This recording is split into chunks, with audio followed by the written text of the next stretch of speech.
எனக்கு என்ன சொல்லிட்டார் டாக்டர்ஸ்னாக்கா, you will not survive for more than 90 days. இங்கேயும் ஒன்றும் ட்ரீட்மெண்ட் கிடையாதுன்னு சொல்லியாச்சு. அப்புறம் என்ன பண்றது? சத்குரு தான் கிளாஸ் எடுத்துட்டு இருக்கார். நேராக போனால் இவர் கிளாஸ்ல 5:50க்கு வெளியில நின்றுட்டு இருக்காரு. Hi Hari, how are you அப்படின்னா நான் அப்படியே அழுதுட்டேன். கண்ணே தனியாக கொட்டுறது.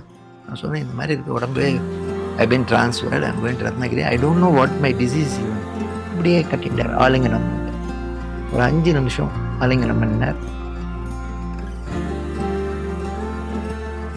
இவ்வளோதான் பாடு. 90 நாளில் போயிடுவேன்னு சொன்னான். 29 வருஷம் எக்ஸ்டெண்டட் லைஃப். அண்ணா பஸ்ல தான் வந்திருக்காங்க. காந்திபுரத்துல இருந்து மலைவாசல்ல பஸ் இறக்கி விட்டதுக்கு அப்புறமா மலைவாசல்ல இருந்து சர்ப்பவாசல், அதுக்கப்புறம் உள்ள வெல்கம் பாயிண்ட் வரைக்கும் நடந்தே அவர் பேகையும் தூக்கிட்டு அவர் வந்திருக்கிறார். At this age of 73. இவ்வளோ ஹெல்த் இஷ்யூஸ் அண்ணா சொல்றாங்க. But such an active person. இல்லை எல்லாம் அங்கே தான் ஜஸ்ட் கை தூக்கிட்டா போதும்.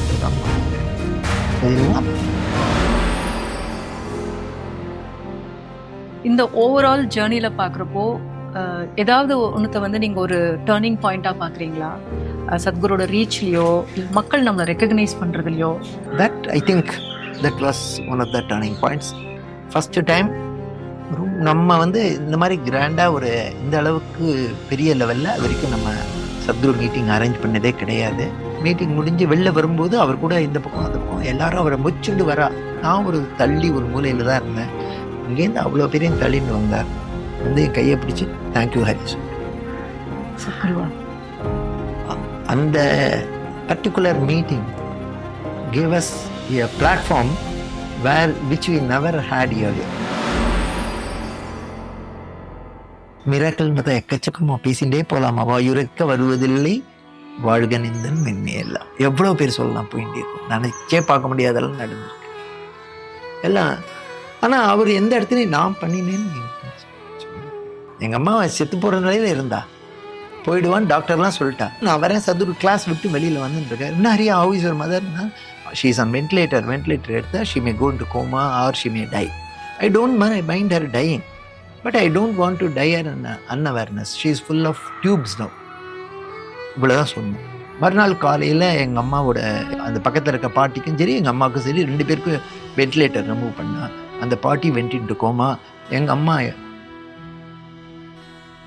முரளி சொன்னார், அந்த நைட்டு நீங்கள்லாம் பேசிட்டு போனதுக்கப்புறம் நைட் ஃபுல்லாக சத்குரு தூங்கலை. மொட்டை மாடியில் போய் அப்படியே வானத்தை பார்த்து என்னமோ பண்ணிகிட்டே இருந்தாருப்பா அப்படின்னு. அவ்வளோதான் எங்களுக்கு தெரியும்.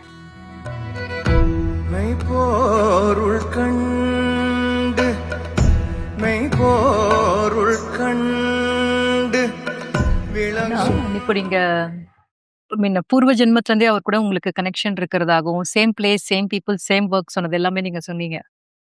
அப்படின்னா இந்த 90 நாள் ஹோல்னஸ்லேயே வந்துட்டு அடுத்து தியானலிங்கத்தை பற்றின பேச்சு, அதை பற்றின ஒரு உங்களை ப்ரிப்பேர் பண்றது ஆரம்பிச்சுட்டாங்களா? நீங்க ஒவ்வொருத்தரும் என்ன ரோல் ப்ளே பண்ணுவீங்க அந்த அளவுக்கு? இந்த இதுல இந்த வாட்டியில என்ன பண்ணுவோம்லாம் சொல்லல. we have come together only for this purposeங்கிறது மாத்திரம் தான் அவர் சொன்னார். தியானலிங்கம். ஆமா, each one would have contributed in their own way. ஒருத்தர் கிளாஸ்க்கு ஆளை கூட்டின்னு வந்திருப்பான், ஒருத்தர் வந்து பணம் கலெக்ட் பண்ணி கொடுத்துருப்பா, ஒருத்தர் பிசிக்கலா ஏதாவது தியானலிங்கத்துக்கு ஒர்க் பண்ணி இப்ப தெரியாது, ஒருத்தர் வந்து ப்ராசஸ்லயே இன்வால்வ்டா இருந்திருப்பா, எனர்ஜி கிரியேஷன்ல இருந்திருப்பா, தெரியாது. யாருதான் சொன்னேன், எந்தரோ மகானுபாவா அந்த இருக்கும். அவ்வளவு யாரு என்ன பண்ணானே தெரியாது.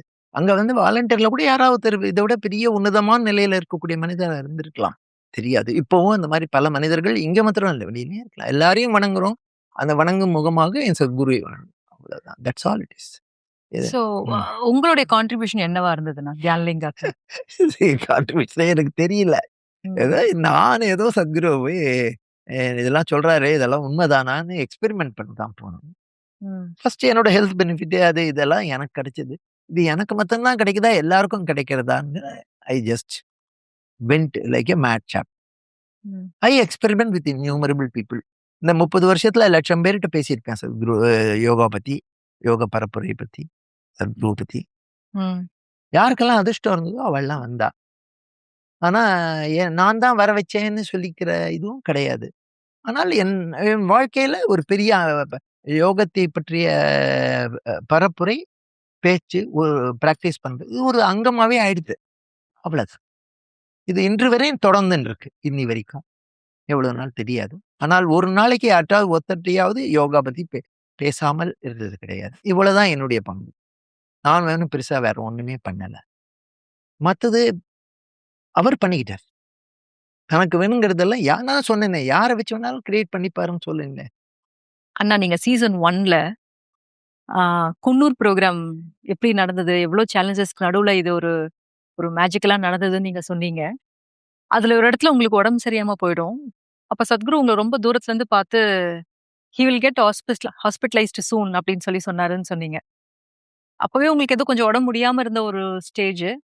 ஆ சோ அவர் எதனால அப்படி சொன்னாரு? அதுக்கப்புறம் உங்க ஹெல்த்ல ஆ என்ன மாதிரி பாதிப்புகளோ, இல்ல அத தாண்டி நீங்க வந்ததோ வந்து ஆ எங்ககிட்ட தனியா சொன்னீங்க.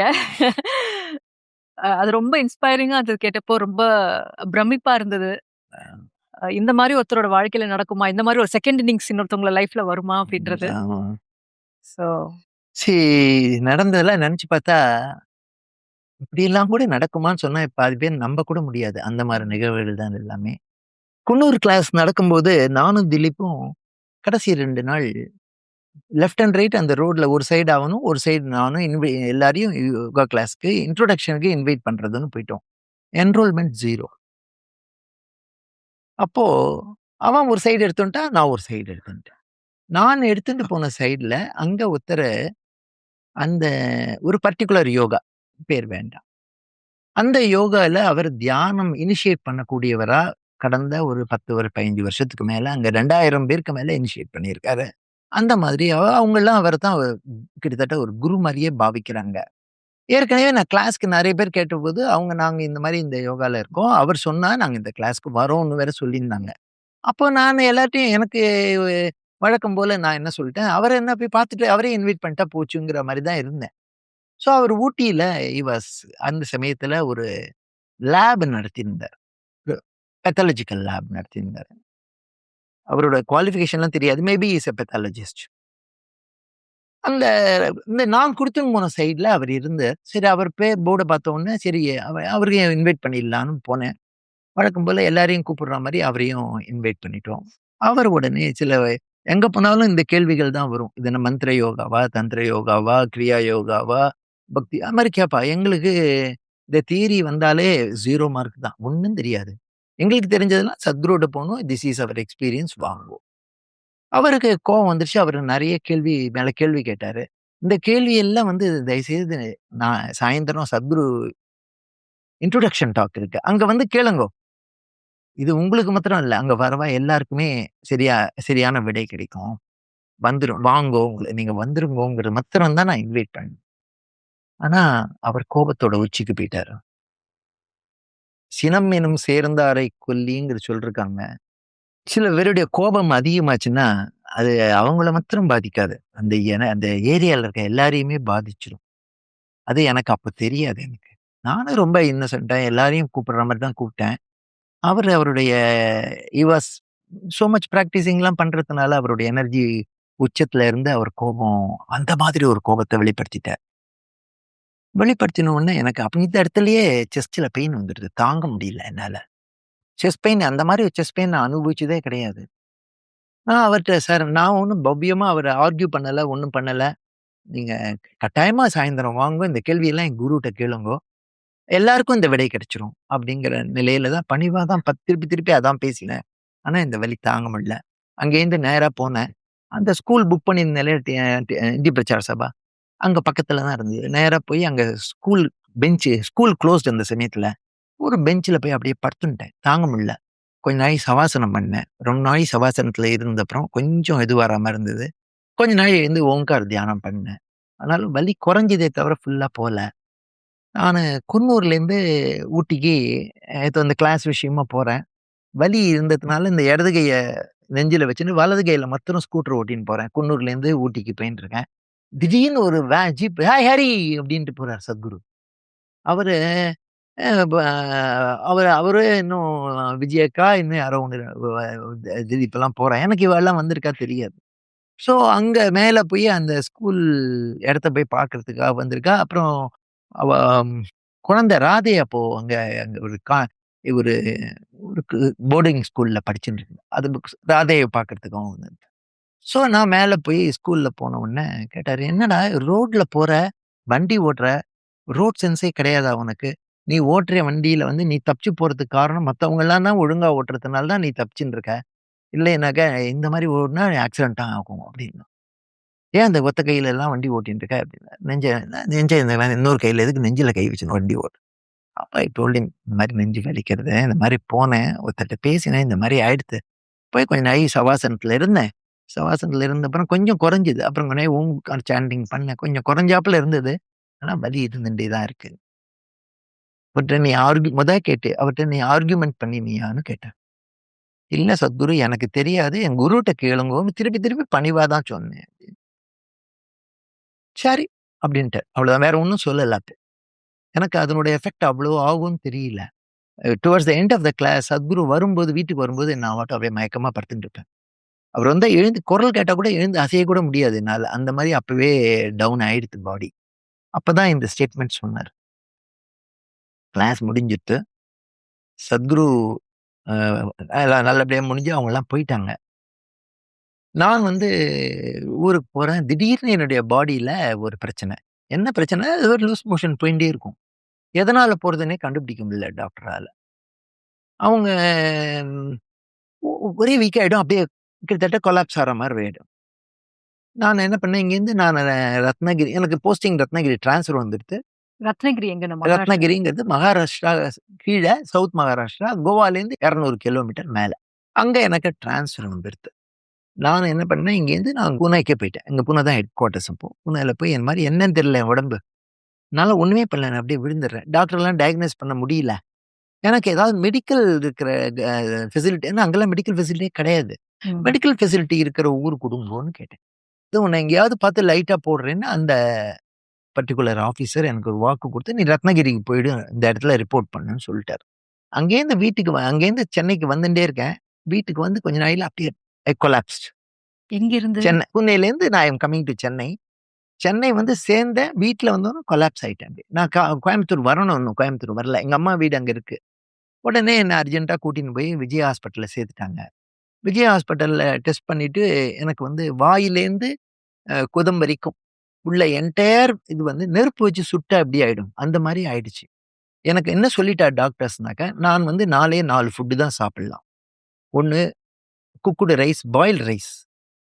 அடுத்தது பருப்பு, சில பருப்புகள், பயத்தம்பருப்பு, துவரம்பருப்பு மாத்திரம். அடுத்தது வாழைப்பழம். அடுத்தது ஆப்பிள். இத தவிர நான் ஏதாவது சாப்பிடணும்னா, வீட்டிலே தயார் பண்ண இட்லிய மாத்திரம் சர்க்கரை தொட்டுண்டு சாப்பிடலாம். வேற எதுவுமே சாப்பிட முடியாது. இவ்வளவுதான் உணவு எனக்கு. இது மில்க் அண்ட் மில்க் ப்ராடக்ட்ஸ் தொடவே கூடாது. தொட்டா பிளட் போக ஆரம்பிச்சுரும் உடம்புல.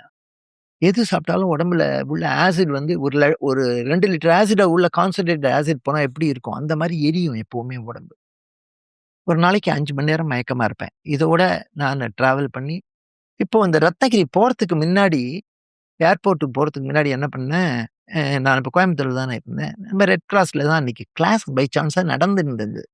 சத்குரு தான் கிளாஸ் எடுத்துட்டு இருக்காரு. போறதுக்கு முன்னாடி அப்போ 5:45 என்னமோ டைம் ஆட்டோல போம்போது, சரி இருந்தா பாத்துடலாம் அப்படின்னு சொல்லிட்டு ஒரு அல்ப ஆசை. ஒரு 2 முழம் பூ கிடைச்சது. வாங்கிட்டு நேரா போனா இவரு கிளாஸ்ல 5:50க்கு வெளியில நின்னுட்டு இருக்காரு. "Hi Hari, how are you?" அப்படின்னாரு. நான் அப்படியே அழுதுட்டேன். கண்லேருந்து தண்ணியா கொட்டுறது. நான் சொன்னேன், "இந்த மாரி இருக்கு உடம்பு. I am going to Ratnagiri. I been transferred. I am going to Ratnagiri. I don't know what my disease even. But ஒரு நாளைக்கு 5 மணி நேரத்துக்கு மேல மயக்கமா இருக்கேன். இந்த மாரி இருக்கு. இதான் சாப்பிடலாங்க." இப்படியே கட்டின்டாரு. ஆலிங்கனம் பண்ணிட்டு. ஒரு 5 நிமிஷம் ஆலிங்கனம் பண்ணார். "You go to Ratnagiri. I am coming with you to Ratnagiri." இவ்வளவுதான் வேர்டு. போயாச்சு. You go to Ratnagiri. I am coming with you to I am with you in ரத்னகிரின்னு தான் சொன்னாரு. அவ்வளவுதான் போயாச்சு. அங்க போனப்புறம் இந்த மாரி வீடெல்லாம் ஆயாச்சு. அங்க இருக்கிற டாக்டர்லாம் கைவிட்டாச்சு. அண்ணா ஒரு நிமிஷம். இப்படி சத்குரு சொல்றப்போ உங்களுக்கு அது வந்து ஒரு ரீஅஷ்யூரிங்கா இருந்ததா? எனக்கு சம்திங். என்னதான் அவர் கட்டின்னு இருக்காரு. எனக்கு உலகமே தெரியாது என்ன கட்டின்னு இருக்காரு. அவ்வளவுதான். ம். It's a word. I am with you ஆல்வேஸ்ங்கிறது தானே வேர்டு. இப்போ இல்ல. எப்பவுமே சொல்றேன். இந்த டாக்டர் இதுல என்னோட ஃபைல்லாம் பார்த்து இதெல்லாம் ஆன உடனே, அவன் சும்மா இல்லாம என்ன பண்ணிட்டான், எங்க சேர்மனுக்கு ஒரு லெட்டர் எழுதிட்டான். இந்த மாரி உங்க ஸ்டாஃப் ஹரிஹர சுப்ரமணியன் ஒருத்தன் வந்தான். எஸ், அந்த treatment for last 10 days with me. அவனோட condition is very bad. Will not survive for more than 90 days. 90 நாள்ல செத்து போயிடுவான். அவன இங்க தனியா வேற இருக்கான். இங்க தனியா இருக்கிறது ரொம்ப டேஞ்சர். அவன் வந்து இருக்க வேண்டிய இடம் வந்து ஒரு எந்த இடத்துல ஒரு எமர்ஜென்சி அதுக்கு எண்டோஸ்கோபிக் ஆப்பரேஷன் பண்ணக்கூடிய ஃபெசிலிட்டி இருக்கோ, அந்த மாரி இடத்துல தான் இருக்கணும். Because at any time he may require metre கணக்குல அவனோட குடல் வெட்டி எடுக்க வேண்டிய சூழ்நிலை வரலாம். அதனால you see that he is transferred to is there in a place where the hospitalisation facilities available. அவங்க ஃபேமிலி எங்க இருக்கோ he should be only with his ஃபேமிலின்னு எழுதி அவரே அனுப்பிச்சுட்டார். அவரோட அந்த மாரி ஒரு டாக்டர்லாம் பார்க்க முடியுமா இன்னைக்கு? நீங்க நேரா நேரா என்ன கேட்கலாமே. கேட்கல. அவர் நேரா எங்க சேர்மனுக்கு பாம்பேக்கு எழுதிட்டாரு அவரு. எழுதி லெட்டர் போஸ்ட் பண்ணிட்டாரு அவரு. That you will not survive survive beyond for 90 days. 90 days. அங்க என்னோட எக்ஸிகியூட்டிவ் டைரக்டர் ஒரு சவுத் இந்தியன் நாகராஜன்னு பேரு. அவரு சவுத் இந்தியன் பேர் வேற இந்த மாரி வந்திருக்குன்ன உடனே அவர் நேரா அந்த நான் இருந்தது கிராமின் பேங்க்ல டெப்டேஷன்ல. அங்க ஒரு சேர்மன் இருப்பார் எனக்கு மேல. அவருக்கு நேரா ஃபோன் பண்ணி இந்த மாரி ஒரு லெட்டர் வந்திருக்கு. நீ என்னன்னு பாரு. அவனுக்கு அவசியம் தான். அவன்ட்டேருந்து ரிக்வெஸ்ட் ட்ரான்ஸ்ஃபர் லெட்டர் வாங்கிக்கோ. உடனே ரிலீவ் பண்ணிடுவோம் அவன. அப்படின்னு அங்கேருந்து இன்ஸ்ட்ரக்ஷன் குடுத்துட்டாரு. இந்த சேர்மன் எனக்கு நான் அவர் கீழ தான் ஒர்க் பண்றேன். நான் ஜெனரல் மேனேஜர், அவர் சேர்மன். ஸோ உடனே வந்தாரு. "என்ன ஹரி, இவ்ளோ மோசமா இருக்குன்னு எழுதியிருக்கான்." "ஆமா, மோசமா தான் இருக்கு." "வா நம்ம டாக்டர்ட்ட போவோம்னாரு." அவர் கூட்டின்னு போனார். "He is the best doctor available in the entire district. He is ச எண்டோஸ்கோபிக் ஸ்பெஷலிஸ்ட். அவர்ட்ட போய் இந்த மாரி எழுதியிருக்கீங்களே என்னங்கடா?" "ஆமா, இவன் நிலைமை ரொம்ப மோசம். He will not survive." மறுபடியும் ஆமா, அவர் எதிரே கிளியரா. நான் உட்கார்ந்திருக்கேன், எதிரே சொல்றாரு. அவரு கேட்கிறாரு, "அப்படின்னா இவன அவர் என்கிட்ட கேட்கிறாரு, "நீ ஒரு லெட்டர் குடு, நான் உடனே ட்ரான்ஸ்ஃபர்ல வாங்கி குடுத்துறேன்." நான் சொன்னேன், நான் ட்ரான்ஸ்ஃபர்லாம் வரமாட்டேன். உயிர் அங்க போறதா இருந்தாலும் அங்க தான் போகுது 90 நாள். இங்கேயும் போறது. எங்க போறதோ போட்டும். அது கவலை இல்லன்ட்டேன் நானு. இல்ல, அவர் டாக்டர்ட்ட கேட்டாரு. என்ன சிம்ப்டம் இருந்தா நான் இவன உடனே பேக் பண்ணி இவன் ஃபேமிலியோட அனுப்பணும். இவன் கோயம்புத்தூர்ல இருக்காங்க. அவர் சொன்னாரு, "இவனுடைய மோஷன்ல ஒரு டாட் பிளட் வந்தா கூட don't wait. Immediately see that within 10 hours he is there and with his family. 24 ஹவர்ஸ்க்குள்ள you may need emergency operations." அப்படின்ட்டு. ஒரு இப்படி போயிட்டே இருந்தது. ஒரு நாளைக்கு பிளட்ல ஆஃபீஸ்ல மோஷன் வந்தது. போனேன், பிளட்ல ஒரு டிராப் மோஷன் வந்துடுது. உடனே போய் சொன்னேன். உடனே ஆஃபீஸ்ல ஜீப் எடுத்துண்டா. என்ன தூக்கி போட்டு நேரா கொண்டு போய் கோவால போய் அவருடைய ஃப்ளைட்ட பிடிச்சு கோயம்புத்தூருக்கு ஃப்ளைட்ல அனுப்பிச்சு வச்சுட்டான். அங்க போய் லோக்கல்ல பக்தவச்சலம்னு ஒரு டாக்டர். அ இ நெறைய வீடியோ கூட குடுப்பாரு. அவர்ட்ட போனேன். அவரு கோலனோஸ்கோபி, எண்டோஸ்கோபி பண்றார். பண்ணிட்டு சொல்றாரு, அவரோட குருவோட ஃபோட்டோ வச்சிருப்பாரு அங்க. "பா இவர் தான் உன்ன காப்பாத்தணும்பா" அப்படின்னு கை காமிச்சுட்டு. அப்படின்னு அவரு குருவோட ஃபோட்டோ. ஒரு 6 அடி 6க்கு 3 பெரிய ஃபோட்டோ ஒண்ணு வச்சிருந்தாரு. யார் குரு பேர்லாம் தெரியாது. எனக்கு ஒரே ஒரு கேரண்டி தான் இருந்தது. சத்குரு அவ்வளோதான். வேற ஒண்ணும் கிடையாது. ஒரு 4, 5 மாசம் இருந்தேன். திருப்பி ஒரு 4 மாசம் லீவ் ஆன உடனே, சரி இனிமே கொஞ்சம் இதே மாரி எவ்வளோ நாள் ப்ரொலாங் ஆகுமோ ஆகும்ல, பார்த்துக்கலான்னு போயிட்டேன். இங்கேயும் ஒண்ணும் ட்ரீட்மெண்ட் கிடையாதுன்னு சொல்லியாச்சு. அப்புறம் என்ன பண்றது? சரி போயிட்டேன் மறுபடியும். மறுபடியும் 2 ஃப்ளைட் பிடிச்சு அங்க போய் சேர்ந்துட்டேன். I was all alone. அங்க எனக்கு அதிர்ஷ்டம் பாருங்க. யாரோ ஒரு ஹோமியோபதி டாக்டர் இருந்தா அந்த ஊர்ல. நானு ஒரு நாளைக்கு அந்த "ஒய் நாட் வி ட்ரை ஹோமியோபதின்னு" சொல்லிட்டு அவன போய் பார்க்க போனேன். நான் என்னோட கேஸ்லாம் சொன்னேன். இந்த மாரி பால் சம்மந்தப்பட்ட பொருள் எதுவுமே சாப்பிட முடியாது. சாப்பிடக்கூடாதுன்னு சொல்லிருக்காங்க. இந்த 4, 5 பொருள தவிர வேற எதுவும் சாப்பிட முடியாது. நான் சொல்ற மாரி உணவு சாப்பிட முடியுமான்னா, நான் ஏற்கனவே இதான் சாப்பிட்டுட்டு இருக்கேன். இதுக்கப்புறம் என்ன சாப்பிட போறேன்? சரி இது போதும். அவர் வந்து ஒரு ஒரு ஹை 10 ஹோமியோபதியில ஹை பொட்டன்சி மெடிசின்ஸ்லாம் இருக்கும். 10 அந்த மாரிலாம் இருக்கும். அந்த மாரி சில மெடிசின் மாத்திரம் வந்தாக்க வாயில மாத்திரம் ஒரு டிராப் காட்டும்பாரு. அத எடுத்து ஒரு டிராப் வாயில விடுவாரு. அவ்வளோதான். போயிடும். ஒரு 1 மாசம் ஒரு 10 நாள் ட்ரீட்மெண்ட் 15 நாளைக்கு மேல போயிட்டு இருந்தது. எரிச்சல், ஜெலூஸ் எல்லாம் ஸ்டாப் பண்ண சொல்லிட்டாரு. எப்படி உனக்கு சாப்பிட்டாலும் கேட்கல. எந்த மருந்து சாப்பிட்டும் கேட்கல. ஏன் மருந்து சாப்பிடுற? என்னோடது மாத்திரம் நான் என்ன சொல்றேனோ அத மாத்திரம் பண்ணு. எரிச்சல் இருந்தா பொறுத்துக்கோன்ட்டாரு. பொறுத்துக்க முடியுமான்னு கேட்டா, நான் என்ன வேணா பொறுத்துப்பேன். அது எப்படியும் மருந்து சாப்பிட்டாலும் ஒண்ணும் அடங்கல. ஒரு 10, 15 நாள் ஆச்சு. ஒரு நாள் சொன்னாரு, "ஹரி நீ வந்து பால் சாப்பிடணும்." ஐயோ! பால் தான்யா உயிரு. நான் பால் சாப்பிட்டா ரத்தம் வந்து சிந்து போயிடுவேன். எல்லா டாக்டரும் சொல்றா. நீ பால் சாப்பிடுங்கிறேன். இல்ல, நீ ஒண்ணு பண்ணு. காலையில 1 டம்ளர் பால் எடுத்து ஃப்ரிட்ஜ்ல வச்சுரு. ராத்திரி சில்லா இருக்க பால ராத்திரி படுத்துக்கும்போது சாப்பிட்டு படுத்துக்கோன்னாரு. ராத்திரி எடுத்து பயந்து பயந்து சாப்பிட்டு படுத்துட்டேன். மறுநாளைக்கு பெருசா ஒண்ணும் அதனால இதுவாகல. ஸோ, அப்புறம் ஒரு பாக்கெட் பால் வாங்கி 1 டம்ளர் பால காய்ச்சி ஃப்ரிட்ஜ்ல வச்சுட்டு மறுநாள் ஃபுல்லா சாப்பிட்டுட்டு அவர்ட்ட போனேன். பால் சாப்பிட்டேன். ஆனா, பிளட் எல்லாம் ஒன்றும் போல. ஆனா எரிச்சல் ரொம்ப குறையல, கொஞ்சம் குறைஞ்சாப்புல இருக்கு. அப்படி சொல்லிட்டு, நீ வந்து 1 வாரம் கழிச்சு ராத்திரி படுத்துக்கும்போது ஐஸ்கிரீம் சாப்பிடணும். ஆம், அதுவும் ஐஸ்கிரீம் எப்படின்னாக்கா, நட்ஸ் இருக்கக்கூடாது. பிளெயின் ஐஸ்கிரீம் வெரைட்டி எது வேணா இருக்கலாம். எந்த ஃப்ளேவர் வேணா இருக்கலாம். ராத்திரி படுத்துக்கிறதுக்கு முன்னாடி என்ன பிளென்டி ஆஃப் ஐஸ்கிரீம் மாத்திரம் சாப்பிடு. டேய் ஐஸ்கிரீம் பால் சம்மந்தப்பட்ட விஷயம் தான் உயிரே போயிடும் சொல்றான். நீ போய் தைரியமா சாப்பிடு. உணவே சாப்பிட முடியாம ஒருத்தனை கட்டி போட்டவனுக்கு ஐஸ்கிரீம் சாப்பிட சொன்னா கேட்கணுமா? நானு அடுத்த ஒ ஒரு 2 வருஷத்துக்கு நைட் உணவு ராத்திரி மழை கொட்டும். ம். கடைசி அந்த கடை மூடுறதுக்குள்ள போய் உட்காந்து ம். ஒரு ரூ. 100 ஐஸ்கிரீம் சாப்பிட்டுட்டு வந்து படுத்துருவேன். இந்த எரிச்சல் படிப்படியா கொஞ்சம் குறைய ஆரம்பிச்சுது. எரிச்சல் இருந்தது, படிப்படியா இருந்தது. வீக்னஸ் எல்லாம் குறையல. ஸோ ஹி செட் ஐஸ்கிரீம் ஒத்துக்கிறது இல்ல. நல்லா ஐஸ்கிரீம் சாப்பிடு உனக்கு. கொஞ்சம் கொஞ்சமா I could come out of it. Not ஃபுல்லா வரல. மெல்ல மெல்ல 3 வருஷம் கழிச்சு சென்னைக்கு வந்துட்டேன். சென்னைக்கு வந்தப்புறம் அந்த எரிச்சல் ஒரு 75% குறைஞ்சதே தவிர, எல்லா உணவும் சாப்பிடக்கூடிய நிலையில இல்ல. அதுக்குள்ள என்னுடைய விஆர்எஸ் குடுத்து இங்க வரா மாரி வந்துட்டேன் நான். அதுக்கப்புறம் இங்க ஆஷ்ரம்க்கு வந்துட்டீங்க. ஆஷ்ரம் வந்துட்டேன். ஆஷ்ரம் வந்தோனே, ஆஷ்ரம்ல சத்குரு ஆஷ்ரம்ல இருன்ட்டார். He knows he has been doing something I don't know what he has done. Slowly ஒரு 2004, 5க்கு அப்புறம் தான் I was completely I became all right. 8 வருஷம் கிட்டத்தட்ட. அதுலேருந்து வெளில ஆஷ்ரம்க்கு வர வந்ததுக்கு அப்புறம் நீங்க உங்க கொஞ்சம் கொஞ்சமா அப்படியே ஸ்லோவா ஐ ஸ்டார்டட் இம்ப்ரூவிங். அப்பல்லாம் வந்து இந்த காரம் இல்லாம சாப்பிடறதுக்கு ஒரு தனி செஷன் இருக்கு இல்லையா? அதுல நான் தான் ஆளா இருப்பேன். நான் ஸ்பைசி ஆமா. டயட். இப்படி கொஞ்சம் கொஞ்சமா ஒரு 2005 வரைக்கும் கூட கஷ்டப்பட்டுருந்தேன் நான். ஏதோ some issues were there. But after 2008க்கு அப்புறம் கம்ப்ளீட்டா எல்லாம் சேஞ்ச் ஆயிடுச்சு. ஒரு நாளைக்கு கம்ப்ளீட்னா இப்படி இல்ல. நான் எல்லாம் சாப்பிடலாம் இன்னைக்கு என்னால. இன்னைக்கு சாப்பிட முடியாத ஐட்டமே கிடையாது.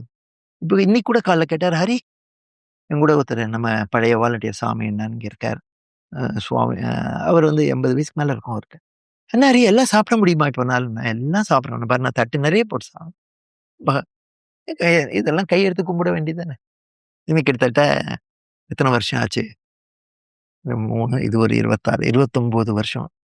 90 நாள்ல போயிடுவேன்னு சொன்னா, 29 வருஷம் எக்ஸ்டெண்டட் லைஃப். ரொம்ப பிரமிப்பா இருக்குண்ணா. 90 நாள்ல போக வேண்டிய உயிருக்கு வந்து ஒரு செகண்ட் இன்னிங்ஸ் குடுத்து, I will come with you to ரத்னகிரின்னு I am with you to I am coming with you to Ratnagiri. Ratnagiri. அது சொன்னதோட அர்த்தம் இப்பதான் புரியுது. ஆம். இந்த மாரி நீங்க நெறைய விஷயம் கோ த்ரூ பண்றப்போ, அப்ப ஃபோன் கிடையாது. சத்குரு கிட்ட ரொம்ப ஈஸியா கான்டாக்ட் பண்ற இதுவும் கிடையாது. ஸோ நீங்க லெட்டர்ஸ் மூலமா ஏதாவது கம்யூனிகேட் பண்ணியிருக்கீங்களா? சத்குரு என் உடல்நிலை இப்படி இருக்கோ, இல்ல வேற ஏதோ ஒரு விஷயமா ஏதாவது? இல்ல. ரத்னகிரிலேருந்து எப்பாவது இங்க வருவேன் இல்லையா? அப்போ ஈஷாக்கு வருவேன். அந்த மாரிலாம் வரும்போது சத்குரு வந்து லெட்டர்ல பார்க்கல. நேராவே பார்க்கக்கூடிய வாய்ப்பு இருக்கு. அப்போ சத்குரு எப்படி இருக்க ஹரி எல்லாம் கேட்பாரு. குணமெல்லாம் கேட்பாரு. கொஞ்ச நேரம் spend some time with Dhyanalingam and Gokul. அப்போ தியான்லிங்கம் கான்சன்ட்ரேட் கூட ஆகல. கீழ லிங்கம் மாத்திரம் கீழ இருந்தது. He was doing some process. ஓ! லிங்கம் படுக்க வச்சு. படுக்க வச்சு அப்ப இன்னும் என்ன எரெக்ட் பண்ணல. ம். இன்னும் பீடமே வரல அப்ப. கல்லு வந்திருக்கு. அந்த பீடம்லாம் செதுக்கி இருந்தது. ஸ்பெண்ட் சம் டைம் அண்ட் கோ. நான் உட்காந்து தியானம் பண்ணிட்டு போவோம். இதுதான் அந்த சமயத்துல அப்பவும் நான் அவர்ட்ட போய் பேசினா என்ன கேட்பேன்? எனக்கு ரத்னகிரிக்கு கிளாஸ் வேணும்னு கேட்பேன். நான் ரத்னகிரில இருந்தா எனக்கு ரத்னகிரிக்கு கிளாஸ் வேணும்னு தான் கேட்பேன். வேற ஒண்ணும் கேட்டதில்ல. அவர்ட்ட அதான் கேட்டிருந்தேன். ஆனா சத்குருக்கு 2, 3 லெட்டர் இந்த லாஸ்ட் ஒரு 7 இயர்ஸ்ல எழுதியிருக்கேன். அதுல ஒண்ணு வந்து ஃபர்ஸ்ட் லெட்டர் வந்து இது life has been extended. How long? Every day is a grace தானே. Now I want a joyous death. இது மாத்திரம் லெட்டர் எழுதியிருக்கேன் கட்டாயமா. எனக்கு எப்படி வேணும்னா ஐ ஷுட் நல்லா ஹாப்பியா டான்ஸ் ஆடிட்டு எல்லாருக்கும் ஸ்வீட் குடுத்துட்டு டாட்டா காமிச்சுட்டு போய் படுத்துன்னு போணும். அந்த மாதிரி எனக்கு ஒரு ஐ வாண்ட் எ ஜாயஸ் டெத். இதுக்கு கேட்டு எப்ப எழுதுனீங்க இது? இது ஒரு 6, 7 இயர்ஸ்க்கு முன்னாடியே ஓ! இப்ப ரீசென்ட்டா? மெயில் ஆமா. மெயில்லயே? ஆமா. 77 வயசு ஆச்சு இல்லம்மா. இப்போ 74 ஆயிடுத்து. 7 வருஷம் முன்னாடி 66, 67 ஆயிடுத்து இல்லையா? It is extended life. How how many days, how many weeks we don't know. How many hours கூட we don't know. For me every day is an extension. மத்தவங்களுக்கெல்லாம் அது அனுபவத்துல கிடையாது. எனக்கு அனுபவமே அப்படித்தான். ஏன்னா எல்லாரும் சொல்லிட்டா போயிட போறேன்னு. நான் every day I am just enjoying one ex gratia day. அவ்வளோ that's all it is. So I want to die joyously. I don't want to have a miserable. ஏன்னா ஹெல்த் கண்டிஷன்ஸ் நிறைய என்னெல்லாமோ பிரச்சனைகள்லாம் இருந்தது. I want a joyous death கேட்டு ஒரு வாட்டி இது. ஆனா ரெஸ்பாண்ட்லாம் பண்ணல. பிளெஸிங் மாத்திரம் அனுப்பிச்சிருந்தேன். அவ்வளவுதான். இன்னொரு வாட்டி இந்த இந்த அலை அலை பாட்டுலாம் வந்தது இல்லையா? அந்த சமயம் நினைக்கிறேன். I could not contain the happiness. அது ஓவர் ஃப்ளோயிங்கா இருந்தது. என்னால I could not do any அப்படியே எப்பவுமே அப்படியே சந்தோஷத்துல இருந்த பைத்தியக்கார மாதிரி இருக்கு எல்லாருக்கும் மத்தவாளுக்கெல்லாம். ஸோ வெளியில போய் நார்மல் ஒர்க் பண்ண முடியல. என்னால I am not able to contain this happiness. I want it to be at a level where I can bear இட்னு அது ஒண்ணு. ஆனா இப்ப நீங்க கிளாஸ் பண்ணி உங்களுக்கு ரொம்ப ஒரு கிரிட்டிக்கலான ஒரு ஹெல்த் சிச்சுவேஷன் இருந்து நீங்க வெளியே வந்தீங்க. அதுக்கு சத்குருவோட கிரேஸ் காரணமா இருக்கலாம். உங்களுடைய அனுபவத்துல அது சத்குருவோட அருளா நீங்க பார்க்குறீங்க. பட் அத தாண்டி உங்களுக்கு நடந்த மாதிரி, இது என்ன சத்குரு உங்களுக்கு மட்டும் தான் அவைலபிளா? இல்ல மத்தவங்களுக்கும் இந்த மாரி ஏதாவது பிரச்சனை இருந்து, அது மாரி எக்ஸ்பெரிமெண்ட் பண்ணியிருக்கீங்களா நீங்க? மிராக்கிள் மத்த எக்கச்சக்கமா பேசிண்டே போலாமா? வாயுரைக்க வருவதில்லை வாழ்க நிந்தன் மென்மையெல்லாம். எவ்வளவு பேர் சொல்லலாம் போயிட்டே இருக்கும். நினைச்சே பார்க்க முடியாதெல்லாம் நடந்தது. எல்லாம் ஆனா அவர் எந்த இடத்துலயும் நான் பண்ணினேன்னு எங்க அம்மா செத்து போற நிலையில இருந்தா. போயிடுவான்னு டாக்டர்லாம் சொல்லிட்டா. அதனால எங்க அம்மா எழுந்து உட்காந்துட்டா. அந்த நைட் ஃபுல்லா Sadhguru was doing some process for her. என்னெல்லாமோ நடக்கும். எங்க அம்மாவுக்கு வந்து 5% தான் லங்ஸ். வென்டிலேட்டர்ல இருந்தா வென்டிலேட்டர் எடுக்க போறா 8 நாள் ஆயிடுச்சு. 8 நாளைக்கு மேல வென்டிலேட்டர் வைக்க முடியாது. எங்க அம்மா பக்கத்துல இன்னொரு வயசான பாட்டி இருந்தாங்க. 2 பேருக்கும் வென்டிலேட்டர் இருந்தாங்க. 2 பேருக்கும் ஒரே சமயத்துல காலையில வென்டிலேட்டர் எடுப்பாங்க. எடுத்தாக்க doctors have said that either she will die or she will go into coma. This is a condition. அன்னைக்கு சத்குரு கிளாஸ் வந்து எக்மூர்ல வேர்ல்டு யூனிவர்சிட்டி சென்டர்ல கிளாஸ் எடுத்துன்னு இருக்காரு.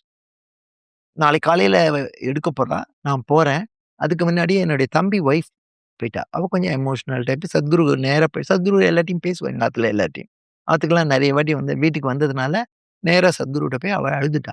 எங்க மாமியார் இந்த மாதிரி இருக்கா. அவ நாளைக்கு டியூப் எடுக்கும்போது போயிடுவா, இல்லைன்னா கொமால போயிடுவான்னு சொல்றான்னு. அவ பேசி அவ அந்த பக்கம் போகும்போது நான் வரேன். சத்குரு கிளாஸ் விட்டு வெளியில வந்துட்டு இருக்கேன். என்ன ஹரியா ஹவ் இஸ் யுவர் மதர்னா, sir she is her lungs is only 5% working. She is on ventilator. Ventilator எடுத்தா she may go into coma or she may die. I don't mind her dying. But I don't want to die her unawareness. She is full of tubes now. இவ்வளவுதான் சொன்னேன். நான் வேற எங்க அம்மாவை காப்பாத்துங்க ஒண்ணுமே சொல்லல. இவ்வளவுதான் கரெக்டானவ. அப்ப அந்த சமயத்துல யாரோ வந்து பூ கொடுத்தா. 2 முழம் பூ மல்லிப்பூ கொடுத்தா. அதை வாங்கி என்னோட தம்பி ஒய்ஃப் கையில கொடுத்தார். யாரோ ஒண்ணு வந்து சாக்லேட் கொண்டு வந்தது. ஒரு டப்பா நிறைய சாக்லேட் பர்த்டேன்னு. அதை அப்படியே அள்ளி அதையும் அவ கையில கொடுத்தார். மறுநாள் காலையில எங்க அம்மாவோட 2 பேருக்கும் அந்த பக்கத்துல இருக்க பாட்டிக்கும் சரி எங்க அம்மாவுக்கும் சரி 2 பேருக்கும் வென்டிலேட்டர் ரிமூவ் பண்ணா. அந்த பாட்டி வென்ட் இன்டு கோமா. எங்க அம்மா சர்வைவ். படுக்கை தலானிக்கு அடியில எங்க அம்மாவுக்கு சத்குருவோட photo. Within 4-5 days she was discharged also. அதுக்கப்புறம் அன்னைக்கு பின்னாடி we came to know அன்னைக்கு வந்து ஜெயந்தி வீட்டுல இல்ல. ஃபர்ஸ்ட் டைம் முரளின்னு கேப்டன் முரளின்னு ஒருத்தர் இருந்தார் நீலாம்பரியில. அவங்க வீட்டுல ஃபர்ஸ்ட் டைம் அவங்க வீட்டுல தங்கறதுக்கு வச்சிருந்தோம். அங்கதான் தங்கி இருந்தார். முரளி சொன்னார், அந்த நைட்டு நீங்க எல்லாம் பேசிட்டு போனதுக்கு அப்புறம் நைட் ஃபுல்லா சத்குரு தூங்கல. மொட்டை மாடியில போய் அப்படியே வானத்தை பார்த்து என்னமோ பண்ணிட்டே இருந்தாருப்பா அப்படின்னு. அவ்வளவுதான் எங்களுக்கு தெரியும். She has been saved. அதுக்கு அடுத்து ஒரு 15-20 நாளைக்கு அப்புறம் ஒரு சத்சங் நடந்தது வள்ளுவர் கோட்டத்துல. இவர் எங்கேயோ யூஎஸ்லாம் போயிட்டு வந்தாரா என்னன்னு தெரியல. எங்கேயோ ஃபிளைட்ல வந்து இறங்கிட்டு காலையில 5 மணிக்கு வந்திருக்காரு. 7 மணிக்கு சத்சங் முடிச்சுட்டு he has to catch 10 o'clock flight to Coimbatore. அந்த மாதிரி 2 hours. எங்க அம்மா சத்சங் வரியான்னு கேட்டா கட்டாயம் வரேன் கிளம்பிட்டேன் இந்த உடம்போட. ஸோ எங்க அம்மாவுக்கு ஒரு வெள்ளை புடவையெல்லாம் கட்டி விட்டு அவளுடைய 4 புடவை இருந்து அதில் 2 ஒயிட் புடவை ஒயிட் ட்ரெஸ் தான் 2. அப்படி ஒரு வீல் சேர்ல உட்கார வச்சு அப்படியே கூட்டின்னு போய் சீக்கிரமாவே 7 மணிக்கு சத்சங் தான் 5:15 கூட்டின்னு போய் ஃபர்ஸ்ட் ரோல சேரை எடுத்துட்டு எங்க அம்மாவை உட்கார வச்சுட்டு ஃபர்ஸ்ட் ரோ வீல் சேர்ல வச்சுட்டு சத்குரு கேம் அரௌண்ட் 6:45 ஸ்டேஜுக்கு வந்தார். ஸ்டேஜுக்கு வந்து அவர் வந்து இறங்கி யார்ட்டையும் பேசியெல்லாம் நான் பார்த்ததே கிடையாது. இன்னைக்கு ஸ்டேஜுக்கு வந்தார். எங்க அம்மாவை பார்த்தார். அங்கேருந்து இறங்கி வந்தார். திரும்பி வந்துட்டீங்களாமா அப்படின்னு சொல்லி எங்க அம்மா கையை பிடிச்சு நாய் 2 பேரும் குளிங்க இருந்தா அப்புறம் தான் சத்சங்க. அதுல இஸ் கிஃப்ட். யாருக்கு என்னெல்லாம் கிடைக்கணுமோ கிடைக்கும். வெரி என்ன சொல்றது தெரியல. நிறைய என்னெல்லாமோ போலாமா, எக்கச்சக்கமா இருக்குமா, இல்ல, போயிட்டே இருக்கலாம். எக்ஸ்பீரியன்ஸ்ன்றது ஒண்ணுனா எல்லாத்துக்கும் நான் பொறுப்புன்னு பார்த்து தான் க்ஷணத்துக்கு க்ஷணம் அவேர்னஸோட அம்மா விழிப்புணர்வோட பெருமா வாழறதுன்றது ஒரு கேளுமா இப்போ கூட 2 வகையா சத்குருவை எக்ஸ்பெரிமெண்ட் பண்ணலாமா, உபயோகப்படுத்திக்கலாமா? ஒண்ணு போய் மோதுங்கோ. எனக்கு நீ எல்லாம் ஃப்ராடு சொல்லு, சண்டை போடு, என்ன வேணா பண்ணு. போயிடாத. You be there. You are saved. Don't worry. You are definitely you are damn. இன்னொன்னு எனக்கு ஒண்ணுமே தெரியாது. ஐ கம் அப்படி வா. அப்படி வந்தாலும் சரி. That is easy. Surrender is easiest way. But நம்மளால சரண்டர்லாம் பண்ண முடியாது. நமக்கு இப்படிதான் எனக்கு இப்படிதான் முடியும். 1, 2 இல்லம்மா.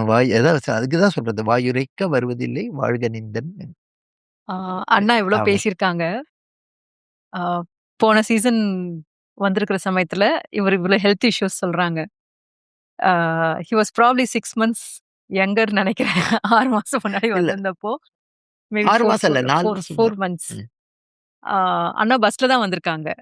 காந்திபுரத்துலேருந்து மலைவாசல்ல பஸ் இறக்கி விட்டதுக்கு அப்புறமா, மலைவாசல்ல இருந்து சர்ப்பவாசல், அதுக்கப்புறம் உள்ள வெல்கம் பாயிண்ட் வரைக்கும் நடந்தே அவர் பேக்கையும் தூக்கிட்டு அவர் வந்திருக்கிறார்.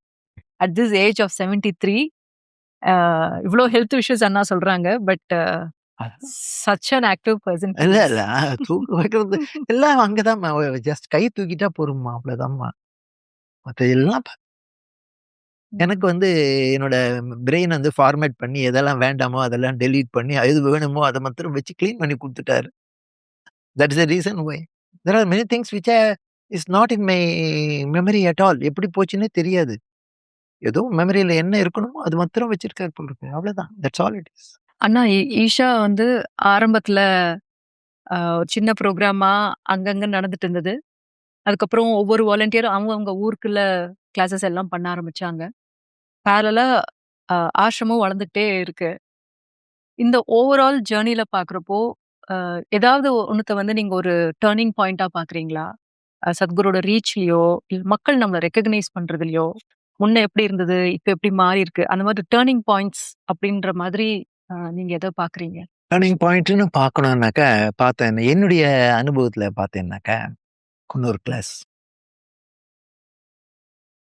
குன்னூர் கிளாஸ் வரைக்கும் அதுக்கு முன்னாடி நம்ம ஒரு மிடில் கிளாஸ் பீப்பிள் தான் அதிகமாக, இல்ல அப்பர் மிடில் கிளாஸ் பீப்பிள் வரைக்கும் தான் நம்ம அதிகமா ரீச் பண்ண மாதிரி நமக்கு ஒரு தோற்றம் இருந்தது. பிம்பம் கூட சொல்லலாம் அத. நான் ஃபர்ஸ்ட் டைம் குன்னூர் கிளாஸ்ல தி எலைட் 160 பீப்பிள் மொத்தம் வந்திருக்கா. அதுல 22 பேர் ஊட்டியில, மிச்சம் இருக்குவா இங்க 140 பேர். அந்த 140 பேர்ல 100 பேர் தி எலைட் ஆஃப் என்டையர் குன்னூர் அவ வந்திருக்கு. I told you 100 cards came on that day ன்னு சொன்னேன் இல்லையா? So first time suddenly there is a shift. We did not focus on இவங்களுக்கு டார்கெட் பண்ணணும். அதெல்லாம் ஒண்ணுமே பண்ணல. கொஞ்சம் அஃப்ளூயன்ட் பீப்பிள் உள்ள வந்துட்டாங்க. First time the people who can influence others in the life, who mattered for the opinion making, அந்த மாதிரி people first time ஒரு லார்ஜ் ஸ்கேல்ல வந்தது குன்னூர்ல. அது மாத்திரம் இல்ல. குன்னூர் முடிஞ்ச உடனே தான் நம்ம அங்க இருக்கிற கான்டாக்ட்ஸ் மூலமா ஒரு நாளைக்கு நான் கோல்ஃப் கோர்ஸ் ஒண்ணு இருந்தது அங்க.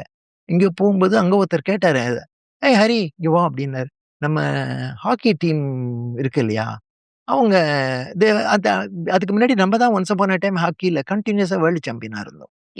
Indian team. அப்போ சம்ஹவ் அந்த சமயத்துல மாத்திரம் ஒரு consecutive few years we were losing heavily. We were in the bottom. நம்ம எல்லாருக்கு திறமை இருக்கு. ஏன் இவங்களால வின் பண்ண முடியல? நம்ம ஹாக்கி டீமை ஏதாவது யோகத்துல ஏதாவது நீங்க கோச் பண்ண முடியுமா? அப்படின்னு ஒரு கேள்வி கேட்டேன்.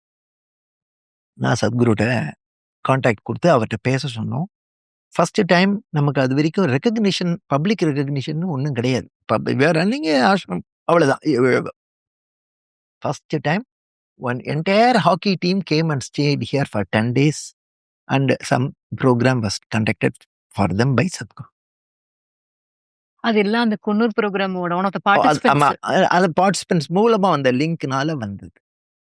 ஸோ அப்போ it was first time public recognition for highest team of this thing coming. And இப்போ பின்னாடி டண்டுல்கர் வரைக்கும் இன்டர்வியூ வருதெல்லாம் இப்போ. அந்த காலத்துல that was a first thing. Okay, that gives some extra recognition. அடுத்ததா நான் பார்க்கறது நம்ம எல்லா கிளாஸ்க்கும் நம்ம எல்லாரையும் போய் பேசுவோம் வந்து வாங்கோன்னு என்ரோல் பண்றதுக்கு. அந்த மாதிரி ஒரு ஒருத்தர் வந்து ஒரு ரிட்டயர்ட் அவர் பெரிய இதுல நெறைய இடத்துல சிஇஓ இருந்தவர். அவர் ரிட்டயர் ஆகி ஒரு வாலண்டரி ஆர்கனைசேஷன்ல செக்ரட்டரியா இருந்தார். I had some contact with him. அவர்ட்ட ஒரு நாளைக்கு போய் வழக்கமா எல்லாரும் யார பார்த்தாலும் பேசுற வழக்கம் தானே. நமக்கு ஒண்ணும் புதுசு இல்லையே இது. நம்ம அவர்ட்டயும் பேச ஆரம்பிச்சோம். He was impressed with "Hari நீ பேசுறதெல்லாம் okay. Can you come to my house tomorrow" அப்டின்னாரு. அன்னைக்கு மறுநாள் சனிக்கிழமை. அதுக்கு என்ன நான் வரேன்னேன். காலைல நாளைக்கு 11 மணிக்கு வந்துருன்னாரு. அவரும் ஒரு ஒய்ஃப்பும் தான் இருக்காங்க. பையன்லாம் எங்கேயோ அப்ராட்ல இருந்தா. போட் கிளப்ல அவருக்கு வீடு. நான் தான் ஃபர்ஸ்ட் டைம் போட் கிளப் ரோடுக்குள்ளேயே நான் போனேன். அவர் போனா இத ஒரு பெரிய ஹால் இந்த நம்ம பார்க்குறோம். இந்த லான்லாம் இருக்கு. அந்த அளவுக்கு பெரிய ஹால் அவருக்கு. அது ஃபுல்லா நெறைய புக்ஸு, கம்ப்யூட்டர் அது இது எல்லாம் இருந்தது. அவரு சேர் இருந்தார். ஹி வாஸ் ஃப்ரீயா கேட்டுன்னு இருந்தார். I went on talking about my experience only. அவர் கேட்ட கேள்விக்கெல்லாம் பதில் சொல்லிட்டே இருந்தேன் ஃப்ரம் மை எக்ஸ்பீரியன்ஸ். எல்லாம் முடிஞ்சது. ஒரு 1 1/2 மணி நேரம் இருந்திருக்கும். "ஹரி எனக்கு ஒரு அப்பாயின்ட்மென்ட் இருக்கு. நாளைக்கு திருப்பி நீ வர முடியுமான்னு?" கேட்டார். இத பத்தி பேசுறதுக்கு. Can we continue tomorrow? நம்ம யார் கேட்க தயாரா இருந்தாலும் பேசுற ஆள் தானே. ஸோ மறுநாளைக்கு போயிட்டேன். மறுநாளைக்கு ஒரு 1 மணி நேரம் அவர் வீட்ல 1 மணி நேரத்துக்கு மேல பேசியிருந்தேன். பேசி முடிக்கும்போது அந்த ஹோல்னஸ் ப்ரோகிராமுக்கு அவருக்கும் அவர் ஒய்ஃப்‌க்கும் ரூ. 20,000 கையில குடுத்துட்டார். அந்த ரூ. 20,000 எடுத்துன்னு போயி நான் டிராஃப்ட் வாங்கி நானு ஈஷாக்கு அனுப்பிச்சுட்டேன். அப்பல்லாம் ஈஷால வந்து it was somewhere in September. The programme was somewhere in January or February ஞாபகம் இல்ல. தேர்ஸ் அ 4, 5 3, 4 மந்த்ஸ் நல்ல கேப் இருந்தது அந்த புரோகிராம். அவருக்கு ரெசீட் வரல. அவருக்கு ஒரு சந்தேகம் வந்துருச்சு. இந்த ஹரி பணத்த வாங்கிட்டு அப்படியே போயிட்டானோ என்னமோன்னு. Naturally because he does not know what is Isha, what is Hari இருந்துற கையில 20,000 குடுத்தாச்சு. உடனே ஈஷா நம்பர கண்டுபிடிச்சு ஃபோன் பண்ணி கேட்டுருக்கேன். கேட்ட உடனே இங்க சொல்றாரு, "ஆமா ரூ. 20,000 ஹரி ஹஸ் ரெமிட்டட். உங்க பேர் இதானான்னு?" கேட்டிருக்கேன். ஆமா 2 பேர் பேர் போட்டிருக்காங்க. புரோகிராம் இன்னைக்கு you have been enrolled for this programme. Receipt கேட்டிருக்கா. Receipt normally we give on the day of your coming here அன்னைக்கு ரசீட் குடுத்துருவோம் அப்படின்னு சொல்லியிருக்காரு. இப்பதான் ரெசீட் டெம்பரரி ரெசீட்லாம் குடுத்து அப்புறம் பக்கா ரெசீட்லாம் குடுக்குற இது ப்ரொசீஜர்லாம் இப்பதான் இருக்கு. அப்பலாம் கிடையாது அதெல்லாம். எல்லாருக்குமே we give the receipt on the 2nd day of the program எல்லாருக்குமே அவ சீட்ல கொண்டு வந்து குடுத்துருவா. இவர் அந்த புரோகிராம் போனாரு. He is overwhelmed with Sadhguru. சத்குருவ வீட்டுக்கு இன்வைட் பண்ணணும்னு அவருக்கு ஒரு ஆசை. சத்குரு ஏதோ ஒரு சென்னைக்கு வந்திருந்தார். அன்னைக்கு அவர் வீட்ல பிரேக்ஃபாஸ்ட்க்கு கூப்பிட்டார். அவரு பிரேக்ஃபாஸ்ட் கூப்பிட்ட உடனே அவருக்கு நானும் அந்த பிரேக்ஃபாஸ்ட்ல கலந்துக்கணும்னு ஆசை. அந்த மீட்டிங்ல அவர் சத்குரு கூட பேசும்போது, "இது என்ன குடத்துல வச்ச விளக்கு மாரி இருக்கு. இதுக்கு கோபுரத்துல ஏத்த வேண்டிய விளக்கு இல்லையா? அதனால I will try to arrange for a CEO meeting" அப்படின்னு சத்குருட்ட நீங்க டேட் குடுக்க முடியுமான்னு கேட்டிருக்கேன். அவர் அதுக்கு என்ன டேட் தரேன்னு சொல்லிட்டார். ஸோ 200 சிஇஓஸ் மாத்திரம் அட்டெண்ட் பண்ற மாதிரி ஒரு சத்குரு ஒரு டாக் குடுக்குற மாரி ஒரு ஏற்பாடு பண்ணாங்க. 200 CEOs. 200 CEOs. CEOs or MDs or high people. அப்போ எல்லாருக்கும் யார் யாருக்கெல்லாம் உங்களுக்கு ஒரு சிஇஓ தெரியும்னாக்க you can invite. Only but of that standard not less than that. அந்த invitation will be given after talking to some swamiji here. He will decide whether the invitation can be extended to that person or not. So ஒரு 200 CEO அன்னைக்கு எந்த இடத்துல பண்ணாருன்னா, USSR எம்பசியோட hall இருக்கு. அங்க தான் arrange பண்ணா. ஃபர்ஸ்ட் டைம் நம்ம வந்து இந்த மாரி கிராண்டா ஒரு இந்த அளவுக்கு பெரிய லெவல்ல அதுவரைக்கும் நம்ம சத்குரு மீட்டிங் அரேஞ்ச் பண்ணதே கிடையாது. அந்த மீட்டிங்ல 200 சிஇஓஸ் இன்வைட்டட். நானும் வந்து என்னுடைய இதுக்கு ஒரு general manager of my bank was one bank was known to me. I invited him also. எல்லாரும் வந்துட்டா. சத்குரு வந்தார். உள்ள போனா மீட்டிங் நடந்தது. மீட்டிங் முடியிற வரைக்கும் நான் வெளியில உட்கார்ந்து தியானம் பண்ணிட்டு இருந்தேன். மீட்டிங் முடிஞ்சு வெளில வரும்போது அவர் கூட இந்த பக்கம், அந்த பக்கம் எல்லாரும் அவர முச்சுண்டு வரா. எங்க ஒரு குரூப் ஆஃப் பீப்பிள் எல்லாரும் அவ கூட சத்குரு கூட தான் வரார் தன்னிடையே. அவர் அந்த கூட்டத்துல எல்லாமே நம்ம வாலண்டியர்ஸ்லாம் வந்திருந்தா பார்க்கறதுக்கு. அவாள் எல்லாம் அப்படியே லைனா இந்த பக்கம், அந்த பக்கம் நிக்க வச்சிருந்தாரு. கூட்டம் எல்லாம் இருந்தது. நான் ஒரு தள்ளி ஒரு மூலையில தான் இருந்தேன். அங்கேருந்து அவ்வளோ பேரையும் தள்ளின்னு வந்தார். வந்து என் கைய பிடிச்சு தேங்க் யூ ஹரி சொல். சத்குருவா. அந்த particular meeting gave us a platform which we never had earlier. அதுக்கப்புறம் வி வென்ட் இன்டு ஏன்னா அவ எல்லாம் ஹைலி இன்ஃப்ளூயன்ஷியல் பீப்புள். அவளோட கான்டாக்ட்ஸ் இதெல்லாம் போகும்போது it started expanding like anything at the higher level. And those people could influence the society in a much better way. ஒரு இப்போ ஒரு டாட்டா வந்து ஒரு கிளாஸ்க்கு வந்துட்டு போனாருன்னா ஈ கேன், இல்லை டெண்டுல்கர் வந்து ஒரு கொஸ்டின் ஆன்சர் கேட்டு போனா that has get a great impact than somebody like us going and talking. So that I think that was one of the turning points. அதுக்கு முன்னாடியே நம்ம சத்குருவை ஃபாரினுக்கு எக்ஸ்போர்ட் பண்ண ஆரம்பிச்சோம். அதுவும் ஆரம்பிச்சது. அதுக்கப்புறம் இப்போ தர்ஷனுக்காக தர்ஷன் எப்பாவது கிடைச்சா சந்தோஷம். அந்த நான் அப்பப்போ சொல்லிப்போம், நம்ம தானே எக்ஸ்போர்ட் பண்ணணும், நம்ம தானே உலகம் ஃபுல்லாக போய் சேரணும்னு ஆசைப்பட்டோம். அண்ணா இன்னைக்கு சத்குரு நிறைய பேரை உலகத்துல இன்டர்வியூ பண்றாங்க, பெரிய பெரிய செலிபிரிட்டிஸ். இப்போ கூட ரீசெண்டா ஆலியா பட் கூட சத்குருவோட கான்வர்சேஷன் நடந்தது. பட் நீங்க நம்ம பேசிட்டு இருக்க சமயத்துல சொன்னீங்க, முதல்ல நீங்களும் உங்க ஒய்ஃபும் அக்காவும் சேர்ந்து சத்குரு இன்டர்வியூ பண்ற மாதிரி ஒரு சூழ்நிலை அமைஞ்சது அப்படின்னு. அதோட எக்ஸ்பீரியன்ஸ் ரொம்ப பிரமாதமா இருந்தது. ஐ திங்க் அந்த கான்டென்ட் நம்மகிட்ட இல்லைன்னு நினைக்கிறேன். பட் உங்களுக்கு என்னென்ன ஞாபகம் இருக்கும், நீங்க அதை ஷேர் பண்றீங்களா? நம்ம ஈஷால அட்வர்டைஸ்மெண்ட்டே பண்ணாம தான் ஓடிட்டு இருந்தது. அவர்கிட்ட கொஞ்சம் கொஞ்சமா பேசி முதல்ல ஒரே ஒரு இதை எடுத்து அதை ஜெராக்ஸ் பண்ணி காமிச்சிட்டு கொண்டு வர அளவுக்கு தான் முதல்ல கொண்டு வந்தோம். அதோட தொடர்ச்சி எங்களுக்கு நிறைய பேர் போய் ரீச் ஆகணும்னாக்கா இவர் வந்து நம்ம பேசுறதெல்லாம் வெளியில போலேன்னா அதுதான் ஒரு எரிச்சல் நிறைய பேர் கிளப்பின்னு இருக்கு. அதனால இவர் பேசுறது வெளியில வந்தா கொஞ்சம் மக்கள் இன்னும் நிறைய பேர் கிளாஸ்க்கு வரத்துக்கும் வாய்ப்பு அதிகம். ஸோ எங்களுக்கு நிறைய பேர் கிளாஸ்க்கு வந்து சேரணும், அவ இந்த பலன் பெறணுங்கிறது எங்களுக்கு ஆசை. ஒரு வாட்டில போய் கேட்டேன் சத்குருட்ட, சத்குரு நாங்கள் ஒரு இன்டர்வியூ கொடுத்தீங்கன்னா நான் அது யோகா பத்தி கொஸ்டின் கேட்டு போட்டுருவேன். சரின்ட்டாரு. நாங்க எதிரே பார்க்கல. அன்னைக்கு சரின்ட்டார். இன்னைக்குன்னா ஒரு டேட் கொடுத்துட்டாரு. அந்த டேட்டுக்கு நானும் என் ஒய்ஃபும் 2 நாள் முன்னாடி உட்காந்து ராத்திரியும் பகலுமா உட்காந்து கேள்வி நிறைய எழுதி ஒரு 30-40 கேள்வி எழுதி அதுல ஒரு 25 கேள்வியை ட்ரிம் பண்ணி ஒரு 20 கேள்வி வரிசையா ஒரு ஆர்டர்ல யோகா பத்தி ஒன்றும் தெரியாதவனுக்கு கூட அது யோகா பத்தி வரிசையா கேட்டுட்டே வந்தா அது அப்படியே வரா மாதிரி இருக்கணுங்கிற மாதிரி இப்படி ரொம்ப மெனக்கிட்டு ஒரு கேள்வியெல்லாம் லிஸ்ட் 2 பேரும் ப்ரிப்பேர் பண்ணிட்டோம். பண்ணிட்டு அன்னைக்கு போயிட்டோம். அன்னைக்கு வந்து ஒரு சிங்கநல்லூர் ஆஃபீஸ்ல மேல ஒரு மொட்டை மாடியில ஒரு ரூம் இருந்தது. அது எப்படி இருக்குன்னா ஆஸ்பெஸ்டஸ் ஷீட் போட்டிருக்கோம். வெயில் கொதிக்கும் அதுக்குள்ள. சும்மா அங்க சத்குரு அங்க வந்தாரு. கீழே தான் இருப்பாரு. அன்னைக்கு ஏதோ அங்க ரெக்கார்ட் பண்ணலான்னு. சரி நாங்க போயிட்டோம். சுத்தி ஒரு 15 பேர் 15 பேர் இருந்தோம். அவ்வளவுதானா? வேற யாரும் கிடையாது. நாங்க 2 பேரையும் சேர்த்தே 15-16 பேர் தான் இருந்தோம். ஃபர்ஸ்ட் கேள்வி நான் சத்குரு ஸ்டார்ட் பண்ணிட்டார். நான் சத்குரு கேள்வி தான் கேட்க ஆரம்பிச்சேன். வாய மூடிட்டேன். அவ்வளவுதான். அதுக்கப்புறம் என்ன கேள்வி கேட்டீங்க? இல்ல அந்த வரிசையா எழுதியிருந்தோம். யோகான்னா என்ன? அந்த மாதிரி வரிசையா ஒரு புதுசா யோகா பத்தி ஒண்ணுமே தெரியாதவனுக்கு என்ன புரியணுமோ அந்த மாதிரி ஒரு சீரியல் கொஸ்டின்ஸ் வரிசையா ஒரு 25 கேள்வி. So that people will get interested in joining yoga. அது வரைக்கும் அவர் பேசினதே கிடையாது. இப்போ பேசினதெல்லாம் வெளியில் எங்கேயுமே எழுத்துலையோ இதுலயோ வந்தது கிடையாது. அதான் எழுத்துல முதல் வாட்டி வரப்போகுது. அதுவும் எதனால வரப்போகுது தைரியத்தில் எடுக்கிறோம்னாக்கா அப்போ பட்டுக்கோட்டை பிரபாகரும் சுபா வந்தா இல்லையா, அவ 3 பேரும் ஃப்ரெண்ட்ஸ் ஒரே வீட்டில் இருந்தா. அவளை நான் தான் கிளாஸ்க்கு கூப்பிட்டேன். அவள் 3 பேரும் வந்துட்டா கிளாஸுக்கு. ஸோ அவள் ஒரு மாத நாவல் நடத்தியிருந்தா. அதுக்கு பேர் ஆத்மான்னு பேர். அந்த அவ ஆத்மா ஹவுஸ் பப்ளிகேஷன் வச்சிருந்தா. அதுல வந்து மாசம் வந்து ஒரு மாத்தி மாத்தி அவ நாவல் எழுதுவா. அதுல கடைசி பக்கம் வந்து சில டிட்பிட்ஸ் மாதிரி சிலதெல்லாம் போடுவா.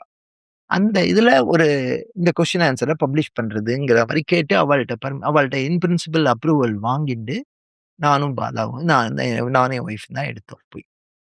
நான் கேள்வி கேட்க ஆரம்பிச்ச உடனே கண்ணை மூடினதுதான்.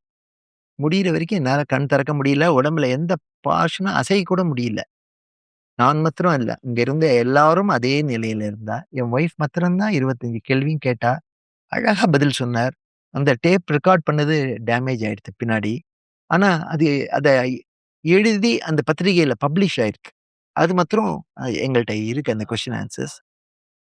அந்த பப்ளிஷிங் மூலம் அத கேள்வி முடியும் போது கடைசி கேள்வி கேட்டு முடிச்சுட்டு சத்குருட்ட என் ஒய்ஃப் சொல்றா, பாருங்க இன்டர்வியூ பண்றேன்னு வந்தார். கொரட்டை விட்டுன்னு உம்முன்னு கண்ணை முடின்னு தூங்கிட்டு இருக்காரு பாருங்கன்னு என்ன கை காமிச்சு அவ கேட்கிறான். சத்குரு சொல்றாரு, உன்னை தவிர இந்த ரூம்ல இருக்கிற அவ்வளவு பேரும் சமயமா பண்ணியிருக்காங்க. அதனால அவங்க எல்லாம் வேற நிலையில இருக்காங்க அப்படின்னு சத்குரு. அப்புறம் மெல்லமா நாங்கெல்லாம் கண் திறந்து அந்த வீடியோ எடுத்து அதை டிரான்ஸ்கிரைப் பண்ணி அந்த பேப்பர்ல அவங்க புக்ல ஒரு அடிஷ்னல் ஃபியூ பேஜஸ் போட்டு அதை பப்ளிஷ் பண்ணாரு. அதாவது ஆடியோ எடுத்து. அந்த ஆடியோவை டிரான்ஸ்கிரைப் பண்ணும். தட் இஸ் எழுத்துல கொண்டு வந்து ஆடியோலாம் போட முடியாது. போட்டு அப்போ அப்போ பட்டுக்கோட்டை பிரபாகரும், சுரேஷும், சுபாவும் அவளோட எக்ஸ்பீரியன்ஸையும் ஷேர் பண்ணா. So it became added weight for so அதுக்கப்புறம் அதுதான் ஃபர்ஸ்ட் வந்து ஒரு மீடியா மூலமாக, தட் இஸ் ஒரு புக் மூலமாக, ஒரு பத்திரிகை ஆர்டிக்கல். மூலமாக பீப்புளை ரீச் பண்ணி கிளாஸ்க்கு ஆள் சேர ஆரம்பிச்சது அதுதான் ஃபர்ஸ்ட் இன்டர்வியூ அதுதான் நடந்தது. அந்த இன்டர்வியூல நிறைய பேர் வந்தா. நமக்கு 5 ரைட்டர் நம்மள சப்போர்ட் பண்ணியிருக்கா இந்த கிளாஸ்க்கு. வந்துட்டா கிளாஸ்க்கு. ஃபர்ஸ்ட் வந்து சுரேஷ் பாலகிருஷ்ணன். அடுத்தது பட்டுக்கோட்டை பிரபாகர். இது முடிஞ்ச உடனே ஜெயந்தியோட கசின் தான் வந்து அவ பேர் என்ன? அனுராதா ரமணன். அதுக்கு அடுத்தது இந்துமதி. இந்துமதி வீட்டுக்கே நான் போயிருந்தேன். ஜெயந்தி தான் சொன்னா, "இந்துமதி கொஞ்சம் உடம்பு சரியில்ல. போய் முடிஞ்சா போய் பார்க்க முடியுமா? போய் பார்த்துட்டு வான்னா." நான் இந்துமதி வீட்டுக்கே போயிருந்தேன். அவ ராதாகிருஷ்ணன் சாலையில ஒரு நல்ல அருமையான லொகேஷனு. அங்க தான் இருந்தா. She welcomed me. நல்லா பேசியிருந்தா. She was in depression. அவ எழுதுறதெல்லாம் நிறுத்திட்டாங்க. நான் அவள்ட்ட போய் வழக்கம் போல பேசினோம். அனந்தராமன் வேற இந்த மாதிரிலாம் எழுதியிருந்ததெல்லாம் பார்த்துட்டு சுரேஷ்ட்ட பேசினா. அவ கிளாஸ்க்கு வந்துட்டா.